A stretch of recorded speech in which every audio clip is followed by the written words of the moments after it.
we got two things to talk about. We've got the MPG-CAP, and I think all of you are familiar with that. And we've got the MPG booster, and that is the new liquid form of the MPG-CAP. The things that I'd like to talk about is what is it, how does it work, prove it, and then will it work in my car? That's really the bottom line. What it is, that pill that you have that you're selling and the liquid that you will have is a combustion catalyst. And that's not exactly true, because what you've got is the way to get the combustion catalyst. It's the precursor. And you put it in the fuel just because the fuel goes into the engine, into the combustion chamber. And what happens when it goes in there is it liberates the catalytic material that is then deposited on the piston face and the fire deck, which is the head, the top of the engine, and in fact on the spark plug. And one of the few things that I think are memorable and worth taking away from this meeting, what I'm saying today, is that your best salesman is the spark plug from your customer's car after they've done the conditioning. Because when they pull that spark plug out, it'll be red. That is the reason that it's effective in their car, and that's all you need to know. We will take care of, the Home Office will take care of the proof, Federal Trade Commission, the proof for the EPA, the proof for the government, and it's a total waste of your time to try and become a chemical engineer that's invested 37 years in proving that this thing works.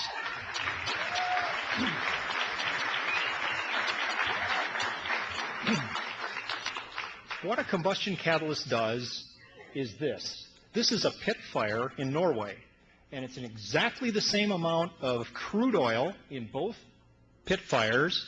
This is without the catalyst, and this is with the catalyst.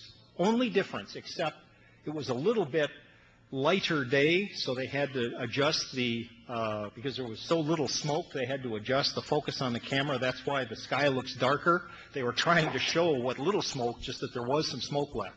That's what a combustion catalyst does. There are only three things that MPG-CAP, MPG booster does. Three things. The first thing is an immediate thing, and that is an increase in octane. That's the first thing. And then a little bit after that, that's immediate. That happens as soon as you put it into the tank, immediate increase in octane. Second thing is it removes carbon deposits from inside the engine. And that takes a little bit longer. That's what the conditioning period is. And then after you've done that, you wind up with the real benefit. And the real benefit is 10%, not 20%, not 30%, not 40%. We've tested this, I've tested this for 37 years, and in every reasonably controlled, precise test, it's 10%. 10% isn't bad. 10% on a 20-gallon tank, to fill a 20-gallon tank at $2.50 a gallon, that's $50. 10% is $5. You're offering them a pill at $2 that saves them 10%. Do any of you have any investments that will give 150% return? I don't, and I'd like to hear about it if you do. This is the inside of, happens to be a Mercedes engine, that was run, and it shows the piston faces.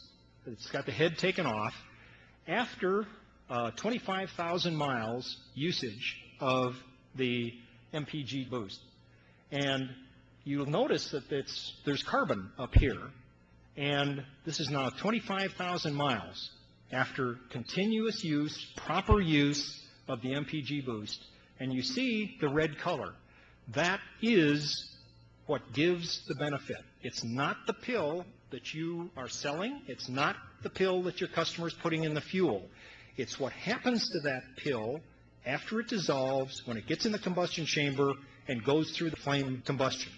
It's deposited on the piston face and fire deck, and that red coating is the source. You can take that piston, I've done this, you can take that piston out, you can pass a hexane air mixture over it, and that piston will give 100% conversion to carbon dioxide. And that piston will give 0 conversion to carbon dioxide. It is catalytic. Okay? So that's what it does. This is why it does it. That picture is taken with an atom force microscope. This is 1.3 million times magnification. And those little haystacks are 60 angstroms high and 120 angstroms wide. That is nanophase catalyst iron. That's really good news because every car and truck exhaust has the highest content of any metal is iron because they're built out of iron, amazingly enough, and it's a wear metal. And so we're not contributing anything unusual to the exhaust. And that nanophase structure is what causes the catalytic combustion benefit at the piston face and fire deck. That's why there is no benefit immediately. You've got to understand that. Once you do that, you've got this. And once you've got that, you have the improved fuel economy. Measuring that is next to impossible. I'll explain that. That's the key part. This is a customer return spark plug. And you know why they returned it?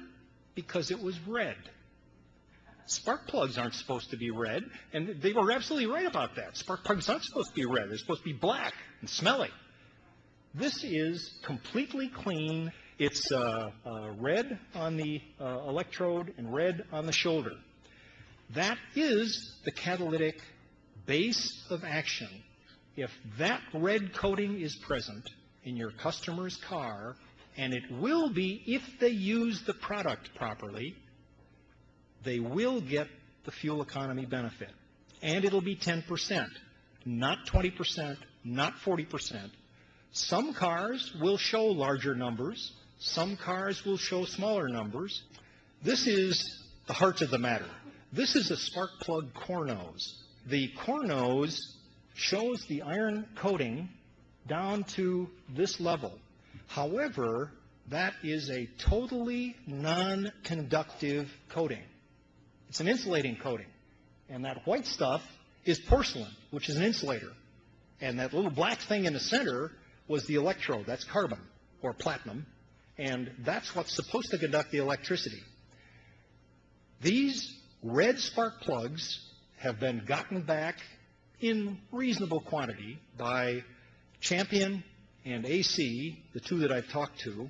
Bosch won't talk to me, but the two that I've talked to are Champion and AC. And they've gotten quite a few of these back. And they know when they get them back that there is absolutely nothing wrong with their electrical performance. They're just red colored. And the reason they're red colored is the use of our product.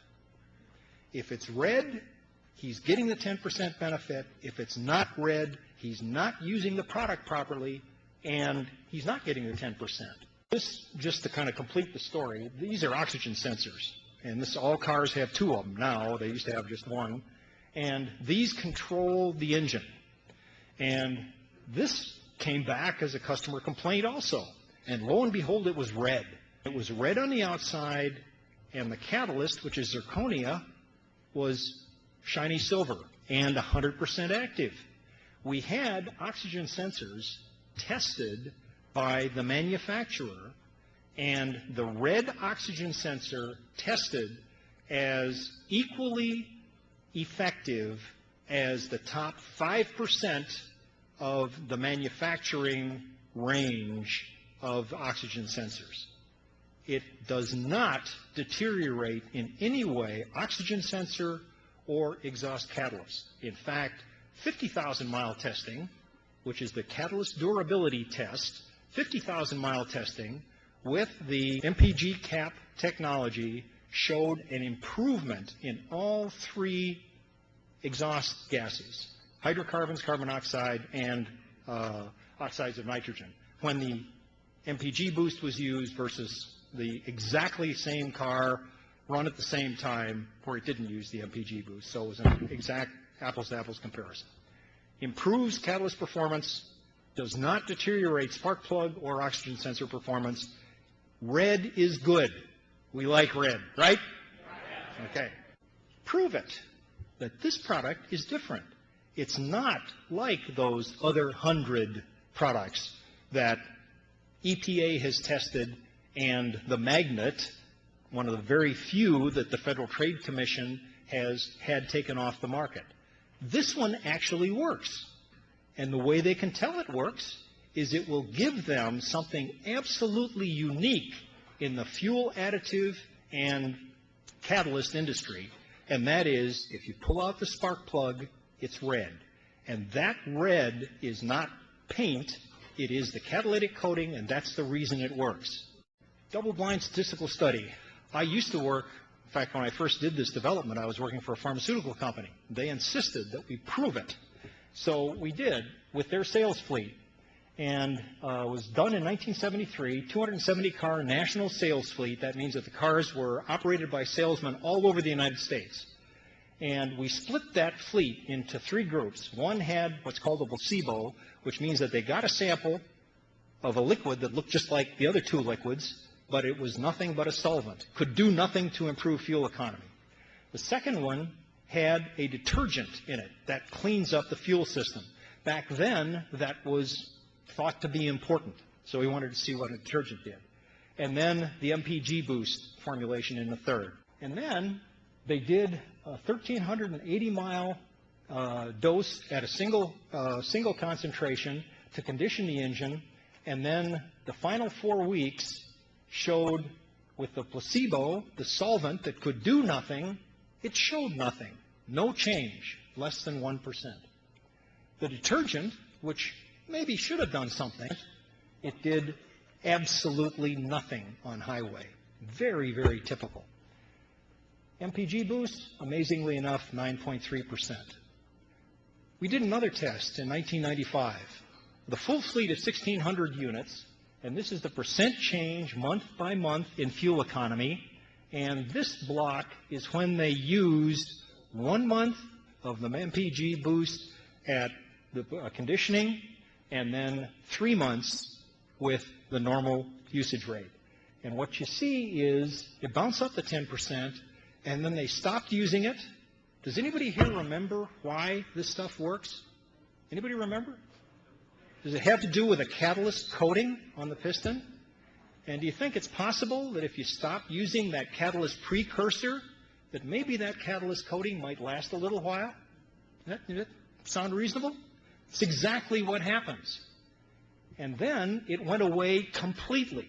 The benefit went away completely. You have to keep using it. There's no free lunch. Okay?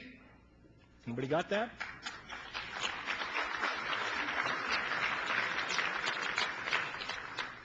This is really the bottom line. All of your customers, most of your customers, save maybe your mother and your brother, will want to see it work in their car. And they can. But the way they can is to look for that red spark plug. It's the end of my story, and I'm sticking to it.